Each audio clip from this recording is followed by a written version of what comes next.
Virtualisasi ini ya intinya, satu server yang sama, itu sudah mulai besar, terlalu besar untuk dipakai satu aplikasi. Oh ya. Nah, tapi si aplikasi ini masing-masing sebaiknya tidak berhubungan satu sama lain. Monolitik satu solusi yang jadi tinggal pakai. Biasanya kita perlu rangkai. Nah, ada juga opsi di mana beberapa komponennya ini ada yang proprietary.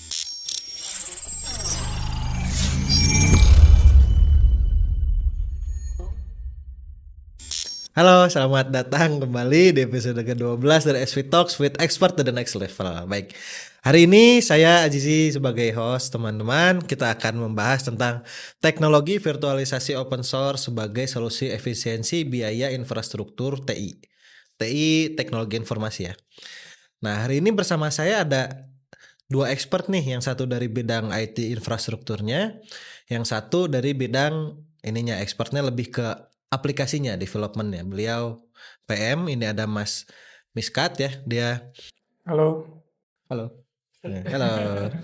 Nah, ini ada Mas Zaki juga sebagai expert di bidang IT infrastrukturnya. Baik. Kenapa kita di sini sekarang topiknya teknologi virtualisasi open source sebagai solusi efisiensi biaya? Ini karena kemarin ada kejadian nih. Tahun 2024 ini banyak perusahaan mengalami kenaikan biaya lisensi hypervisor dan virtualisasi. Jadi di sini kita ada permasalahan ya, ada isu ya di biaya lisensi hypervisor dan virtualisasi. Di sini seperti yang kita lihat. Di sini ada, saya bacain yang kirinya aja ya. Intinya pelanggan ada yang harganya naik lebih dari 2 kali lipat gitu kan, VMware ya itu ya. Terus di tempat lain juga ada yang mendapatkan kenaikan harga bisa sampai 500%, sampai 1000%, itu 73% pelanggan, 12% pelanggan, 1% pelanggan. Universitas di United Kingdom UK juga mengalami kenaikan biaya support VMware sebesar 1250% ya, 12,5 kali lipat. Jadi intinya ada pelanggan melaporkan ketidakpastian dan ketidakjelasan juga seputar harga support suatu produk virtualisasi. Banyak bisnis juga terjebak kita ini nggak jelas, pas jelas tiba-tiba naik harganya. Nah, dilihat dari data ini, jadi kan banyak ya perusahaan mengalami kenaikan biaya lisensi hypervisor dan virtualisasi ya, Mas Zaki dan Mas Miskat. Kira-kira alasan utama dibalik kenaikan harga lisensi ini apa ya? Mas Zaki mungkin? Iya, kalau kita bicara kenaikan harga, sudah pasti ya cari untung. Oh ya. Oh ya, jadi kan ceritanya si VMware ini dulu memang dia tahun 2022 itu ditawar mau dibeli sama Broadcom kan. Oke. Di sini di Broadcom ini ya perusahaan teknologi informasi besar lah ya, yang sebelumnya bidang yang paling dia kuasai itu networking. Ya, tapi ya merambah kemana-mana kan, termasuk beli VMware ini. Nah, kemudian pada saat itu ribut tuh, belum dibeli sama Broadcom, orang udah ribut. Loh, takut harganya naik tahun 2022 itu. Oh ya. Ya, 2023 kata Broadcom, tenang, kita nggak akan naikin harga, kata Broadcom. Ya. Akhir 2023 digolkan, jadi sudah dibeli sama si Broadcom. Ya sudah, VMware dikuasai Broadcom, kemudian 2024 ini atau akhir 2023 ya udah diumumkan kalau ada perubahan skema lisensi. Tapi ngomongnya bukan kenaikan harga tuh Mas. Bukan. Perubahan skema lisensi. Iya. Tapi sebetulnya kalau dilihat-lihat ya zaman dulu kan kita beli VMware itu harus bayar di muka. Ya. Bayar lisensi seumur hidup di muka, kemudian bayar supportnya tiap tahun gitu kan. Ya. Itu bayar lisensinya di muka mahal. Bayar supportnya itu jauh lebih murah per tahun. Nah, itunya yang dihilangkan itu bayar di mukanya. Oke. Kemudian semuanya jadi bayar lisensi. Itu salah satunya. Berarti yang sudah beli di muka di awal udah nggak kepake aja itu? Iya, nanti kan negosiasinya satu-satu mereka. Jadi negosiasinya ke per perusahaan, gimana skema selanjutnya. Tapi ya ini ada yang kejadian kan. Jadi supportnya malah lebih mahal. ada lagi masalahnya. Kalau zaman dulu itu harga lisensi itu dihitung per node, Node ini? per server, Ya. per satu server. Nah, di skema yang baru itu Broadcom ngelihat, loh di cloud itu kan orang jualan di cloud itu nggak per server, tapi per ukuran servernya. Misalnya 4 core, beda dong harganya sama 8 core. 8 core jauh lebih mahal. Ya, cloud kan seperti itu. Ya, nah Broadcom ingin ngelihat itu skemanya dimiripin sama cloud. Jadi sekarang harganya per core. Tapi kan yang beli infrastrukturnya perusahaannya ya. Iya, bener. Oke, Ya, baik. tapi intinya kalau setiap server itu core-nya kecil, ukurannya kecil, itu justru lebih murah yang sekarang. Oke, Tapi kan sekarang ukurannya gede-gede tuh. Oke, tapi kalau untuk startup berarti lebih ini ya, lebih enak malah. Iya, untuk startup memang Biaya muka di awal. ya. Oke, jadi isunya si VMware dibeli Broadcom ini karena perubahan skema sehingga perusahaan-perusahaan kecil tuh bisa lebih enak sebenarnya, tapi karena mayoritas pengguna mereka Besar. kan besar ya, karena itu ini lumayan ramai ya. Jadi kita berbicara tentang isu ya, isu yang terjadi belakangan ini terkait virtualisasi dan hypervisor ya tadi ya, merek yang sempat tersebutkan. Nah, teknologi virtualisasi ini sendiri sebenarnya apa sih Mas Zaki? Virtualisasi ini sebetulnya kan jadi sejak tahun berapa ya? 2007 mungkin udah mulai ya, 2000.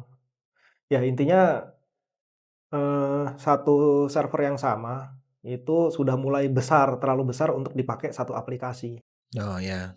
Nah, tapi si aplikasi ini masing-masing sebaiknya tidak berhubungan satu sama lain. Maksudnya satu error, yang lain jangan error. Makanya dikotak-kotakin. Jadi per aplikasi itu dikotak-kotakin seperti punya server sendiri. Tapi sebetulnya aplikasi 1, 2, 3 semua berjalan di server yang sama. Oke.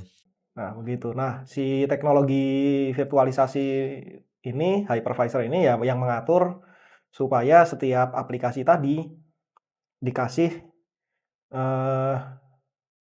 gampangnya tempatnya masing-masing tanpa mengganggu yang lain. Padahal jalan di server yang sama. Ya, kira-kira begitu. Oke, jadi sebenarnya perangkat kerasnya ini masih sama. Iya, Ya, dibangunkan suatu apa namanya ya? dibagi-bagi gitu. Dibagi-bagi, di dalamnya dibagi-bagi menjadi server yang berbeda supaya jadi kalau lihat dari sini ya, OS-nya ini terpisah-pisah padahal infrastrukturnya satu gitu. Iya, secara virtual itu setiap aplikasi itu dikasih OS sendiri, Ya. sendiri berupa VM. Padahal secara fisik itu satu servernya di bawahnya. Jadi server dibagi-bagi oleh hypervisor, jadi VM-VM, jadi OS virtual masing-masing yang digunakan oleh aplikasi masing-masing. Oke. Baik-baik. Berarti ini dengan seperti ini sebenarnya sekali beli infrastruktur bisa dipakai untuk banyak server gitu ya. Ini sebenarnya di awalnya sendiri apakah dia memang teknologi virtualisasi ini dipakai ini untuk menghemat juga atau seperti apa? Awalnya ya. Awalnya sih karena si server-server itu mulai semakin kuat. Jadi satu komputer itu nggak cuma ada satu core. Kalau kita lihat bahkan laptop kita aja itu mungkin 16 core isinya sekarang kan, yang laptop-laptop yang bagus.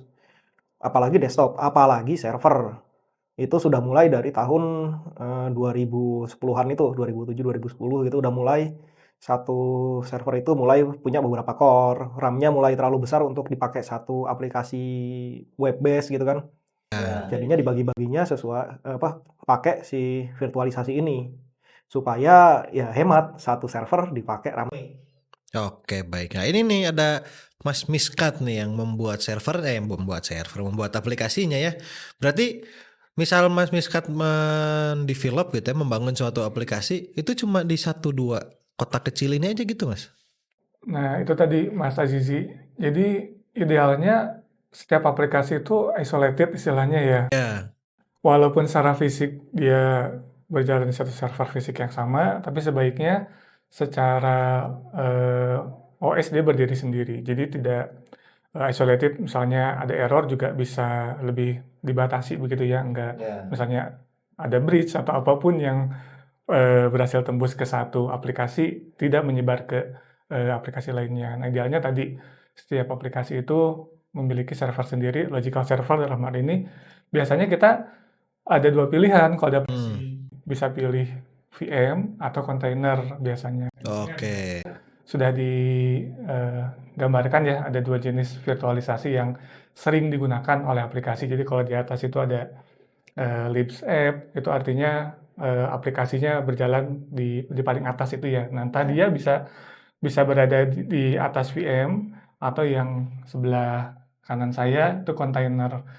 Nah, biasanya dua hal ini yang biasanya kita gunakan di aplikasi untuk untuk mengisolasi satu aplikasi dengan lainnya.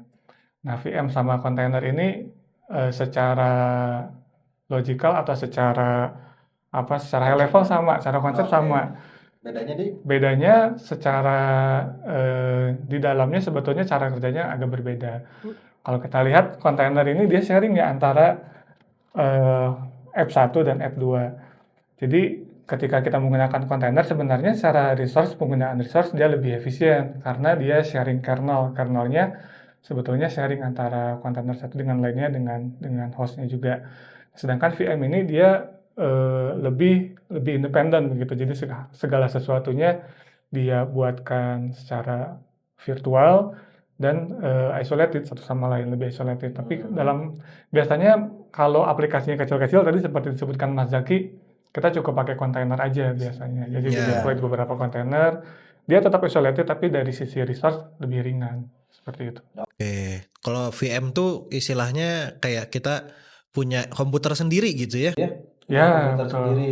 Kalau kontainer ini karena mungkin aplikasinya kecil-kecil, kita masih bisa satu komputer dipakai barengan atau gimana? Atau bahkan di sini VM bisa ditaruh di atas kontainer atau kontainer bisa ditaruh di atas VM, itu gimana? Yang sering terjadi, yang sering dipakai itu kalau nggak kontainer itu langsung di atas infra, kalau infranya masih terlalu gede lagi untuk dipakai VM yang untuk kontainer itu, jadi si kontainernya di atas VM gitu, jadi nggak di. No, jadi VM atasnya bisa ada beberapa kontainer lagi. Ya begitu. Nah, kenapa ya? Karena si kontainer ini biasanya aplikasinya kecil-kecil. Kecil-kecil, dibagi kecil-kecil banget. Nah, kalau satu kontainer ini pakai satu VM, nanti virtualisasinya terlalu berat, terlalu besar. Satu VM ini butuh, jadi dia memvirtualisasikan bahkan sampai ke hardware-nya. Hardware-nya itu divirtualisasikan. Jadi di atasnya VM itu ada operating system, yang operating system ini ngelihat bawahnya langsung seperti benar-benar hardware murni, hardware. Dia ngerasanya dia di komputer sendiri aja. Dia ngerasanya di komputer sendiri. Kalau yang di dalam kontainer itu enggak. Si OS di kontainernya itu numpang kernel ke kernel di bawahnya. Itu di VM ya. Entah itu di hardware-nya langsung, entah itu di VM. Tapi si OS-nya di dalam kontainer itu numpang yang bawahnya. Oke, jadi lebih ke fleksibilitas ya. Iya.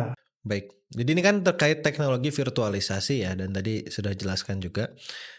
Ini teknologi ini kalau misalnya open source gitu ya. Ini kan kita hari ini membicarakan topiknya teknologi virtualisasi open source ya sebagai solusi efisiensi biaya. Nah, dari sisi mananya teknologi virtualisasi open source ini bisa menghemat biaya gitu, Mas Miskat, Mas Zaki? Nah, kalau bicara open source ini menghemat biaya, jadi kan kalau kita pakai yang closed source, ya seperti tadi ada beberapa merek lah ya. Biasanya kan kita mau menyalakan itu kita perlu lisensi mahal.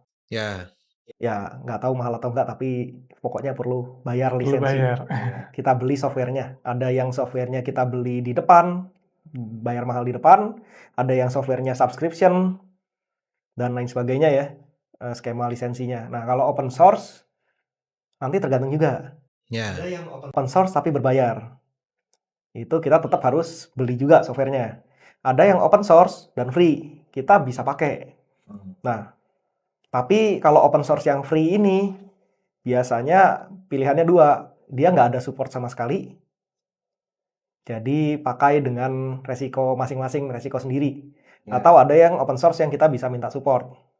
Itu yang bayar itu. Nah, supportnya nanti open source-nya bayar lagi supportnya. Tapi kalau ada lagi yang ketiga tadi, yang bayar tadi itu beda lagi. Open source tapi berbayar. Ada itu. Open source yang memang dari awal kita mau pakai harus bayar dulu. Tapi si source-nya sendiri terbuka. Source-nya sendiri terbuka, orang bisa lihat apa source-nya. Oke. Oke, baik. Mungkin mau menambahkan dulu Mas Miskat poin-poin yang membuat dia lebih hemat?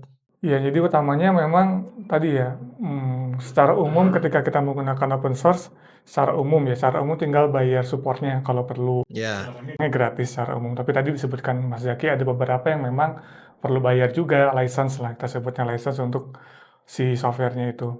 Ada juga yang di-combine ya, biasanya kan kalau kita menggunakan open source itu, kita perlu rangkai komponen-komponennya satu-satu dari beberapa project open source yang tersedia begitu. Jadi nggak langsung monolitik satu solusi yang jadi tinggal pakai. Biasanya kita perlu rangkai. Nah, ada juga opsi di mana beberapa komponennya ini ada yang proprietary, jadi digabung, Mas Azizi.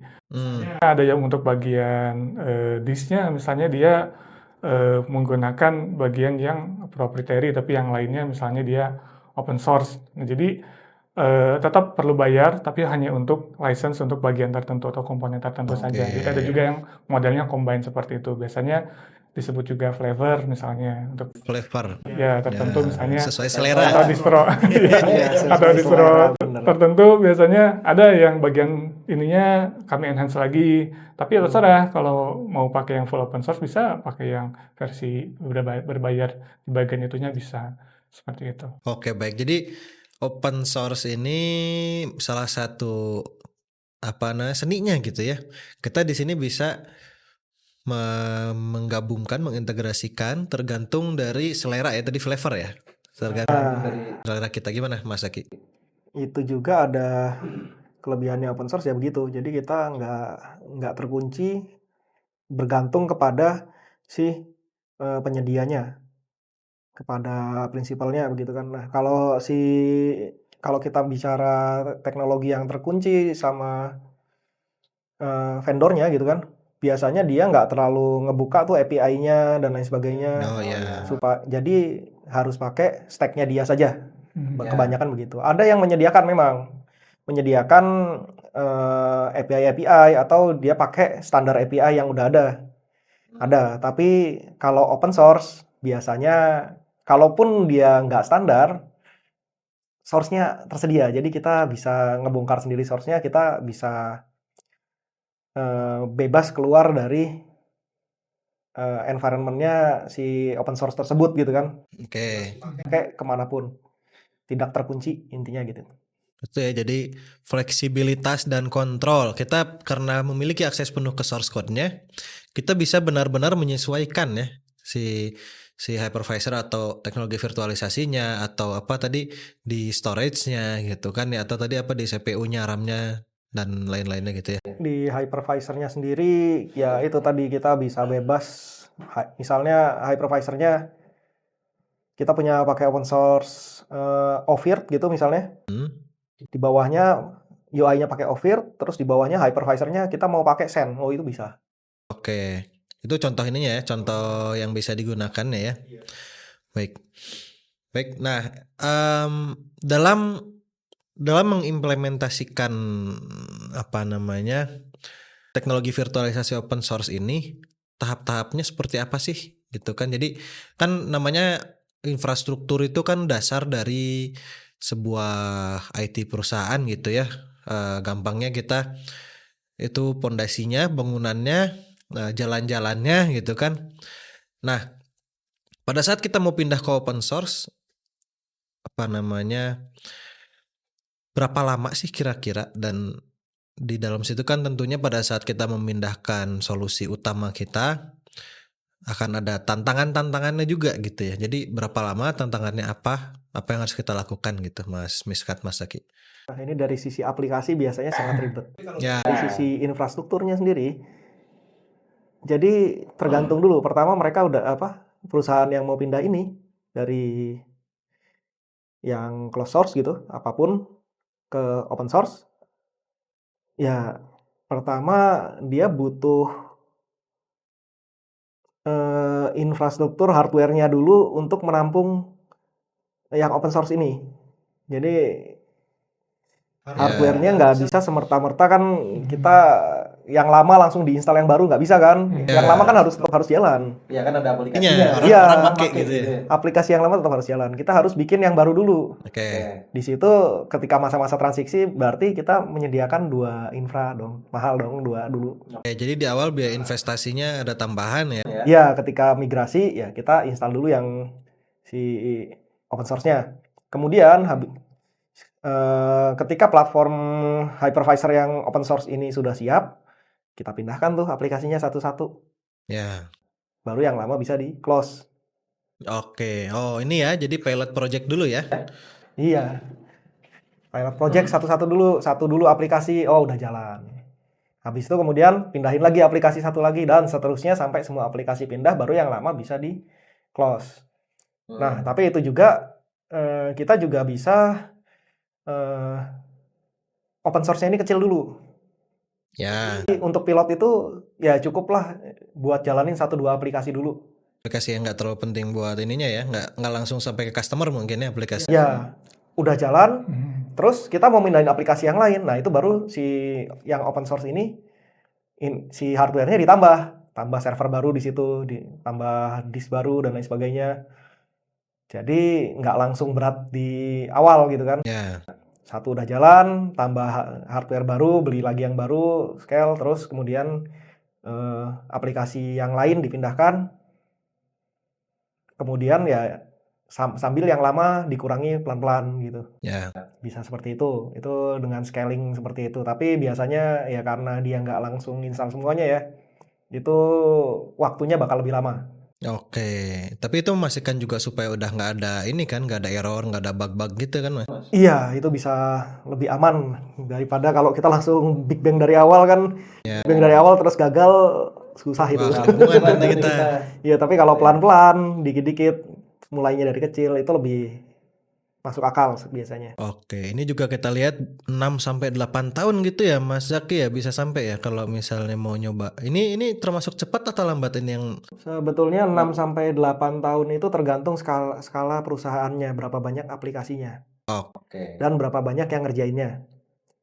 Ya kan ada perusahaan yang IT-nya cuma 2 orang, ada yang 12 orang, ada yang 120 orang gitu kan ya. Tapi kalau biasanya kalau migrasi yang seperti ini untuk testingnya sendiri mungkin bisa sekitar 6 bulanan. Kemudian kalau kita bicara migrasi database kayak gitu yang ukuran se-Indonesia ya migrasi database juga bisa jadi tergantung caranya. Bisa jadi sebulan 2 bulan, bisa jadi sampai setahun. Tergantung lagi nanti aplikasinya seperti apa sifatnya gitu. Dan caranya bagaimana. Tapi kalau per aplikasinya itu kita anggaplah untuk database-nya setahun gitu ya. Dan aplikasinya, testingnya dan lain sebagainya 2 tahun gitu ya. Nah nanti tadi tuh yang ngerjainnya berapa banyak. Kita punya aplikasi sekian banyak, yang ngerjainnya cuma bisa ngehandle 1/10-nya dalam waktu setahun. Ya 10 tahun lebih kita mindahin. Oke, baik. Ini kita ngelihat dari berapa banyak yang ngerjain, dari aplikasinya itu seberat apa. Nah, kita lihat dari sudut pandangnya Mas Miskat ya. Ya, menariknya karena isu yang tadi salah satu vendor virtualisasi platform yang lagi hangat ya di awal tahun ini. Nah, sebenarnya ini memunculkan juga peluang untuk untuk virtualisasi platform open source nih. Salah satunya misalnya kalau kita sebutkan ada OpenStack, ada Proxmox dan lain-lain. Kalau saya perhatikan, mereka ini mencoba memanfaatkan peluang dengan mengadakan event-event seperti webinar, kemudian artikel untuk how to migrate, mantap gitu kan. how to migrate ke platform kami gitu. Mereka udah ini ya, udah bergerak langsung ya. Wah, memanfaatkan opportunity ini ceritanya. Sebenarnya ada beberapa seri gitu kan. Itu mungkin karena salah satunya cukup besar ya peluang yang ada. Ya, Karena berapa mungkin kalau saya sempat baca 70%, 60% virtualization itu dipegang sama pasarnya sama si salah satu merek tadi. ya, Mungkin ya worth it untuk diperjuangkan nih peluang ini. Nah, tadi ada beberapa tahapan seperti yang disebutkan Mas Zaki, ada juga beberapa tools ya Mas Zaki untuk mencoba membantu memindahkan VM-nya itu ke hypervisor yang lama gitu ya ke yang baru. Itu mereka juga untuk mempermudah menyediakan tools juga untuk migrate. Nah, toolsnya ada yang open source, balik lagi. Ada juga tools yang berbayar, yang flavor tadi itu mereka menyediakan salah satunya support untuk import VM ke ininya. Cuman memang secara umum tidak ada yang menyatakan bahwa itu effortnya mudah gitu ya. ya. Karena tadi seperti Azizi bilang, infrastruktur jalannya begitu ya, atau ya underlying-nya lah ya. Ya. Underlying-nya berpindah nih, nggak akan sederhana lah melakukan hal itu.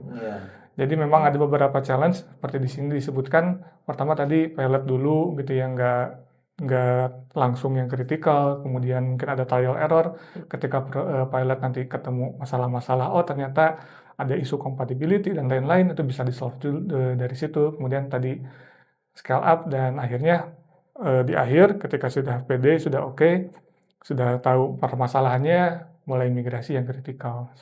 Oke, baik. Di situ ada juga satu lagi nih Mas Azizi. Ada perusahaan di Indonesia.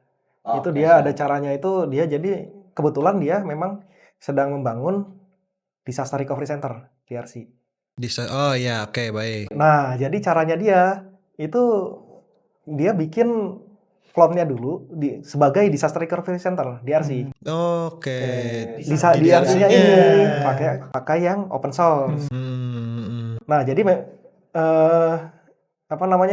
effortnya jadi nggak berat di mereka karena sekalian bangun DRC yang memang harus install dari nol kan. Ya, sekalian aja dari nol, bangunannya dari nol, open source di situ. Open source. Nah, kemudian ketika DRC-nya rencananya ya, DRC-nya udah jadi, switch. Yang DRC itu jalan dulu. Oh, yang utamanya tadi dikit-dikit diganti. Ya, dia bisa langsung Big Bang karena udah jalan semua di DRC kan. Oh, iya, iya. Big Bang dihapus semua, diganti open source lagi. Ada rencana begitu. Itu jadi bisa mengurangi effort gitu. Ya, jadi semua aplikasi-aplikasi utamanya masih jalan gitu ya. Mungkin kalau sini kan ada nih untuk menjaga reliability aplikasi di saat proses migrasi, open source hypervisor dapat digunakan sebagai server backup ya ini tadi ya untuk DRC itu ya. Nah, baik, ini bahaya ini ngeliatin ini. Baik. Ya, itu isu utama yang kita bicarakan ya. Baik. Jadi ini menarik ya teman-teman. Kita ada beberapa strategi ya. Pertama, apakah kita mulai dari aplikasi kecil atau kita bisa juga mulai dari DRC, Disaster Recovery Center. Tapi ini biasanya untuk perusahaan besar ya. Kalau untuk perusahaan kecil mungkin mulainya dari aplikasi-aplikasi internal dulu mungkin ya yang diubah dikit-dikit. Nah, baik. Jadi open source ini harapannya gitu ya, bisa menjadi alternatif efisiensi biaya lisensi dari hypervisor dan teknologi virtualisasi ini. Baik, menarik sekali pembicaraan kita hari ini. Kita akan lanjutkan lagi ya di lain waktu. Terima kasih banyak Mas Zaki, Mas Miskat atas ininya ya. Ilmunya ini sangat penting ini. Jadi kita mungkin di awal ini kita akan mengeluarkan biaya dulu, tapi ke belakangnya lama-lama kita lebih efisien gitu ya Mas Zaki ya jatuhnya. Lebih nggak terkunci lah, nggak bisa dikagetin sama perubahan-perubahan lisensi dan sebagainya gitu. Mungkin alangkah baiknya perusahaan juga dari awal walaupun ada satu solusi utama yang digunakan, tetap ada solusi lain yang mereka bisa kapan saja pindah gitu ya. Baik. Iya. Baik, begitu saja untuk S-Suite Talks episode 12 hari ini. Terima kasih banyak teman-teman semua. Jangan lupa like, subscribe, komen. Dan ini di bawah ada lonceng, jangan lupa diklik juga kalau sudah subscribe ya teman-teman semua. Kalau misalnya ada pertanyaan atau masukan silahkan bisa langsung di kolom komentar. Terima kasih banyak telah join di S-Suite Talks episode 12. Sampai bertemu lagi di lain waktu. Terima kasih. Makasih. Terima kasih.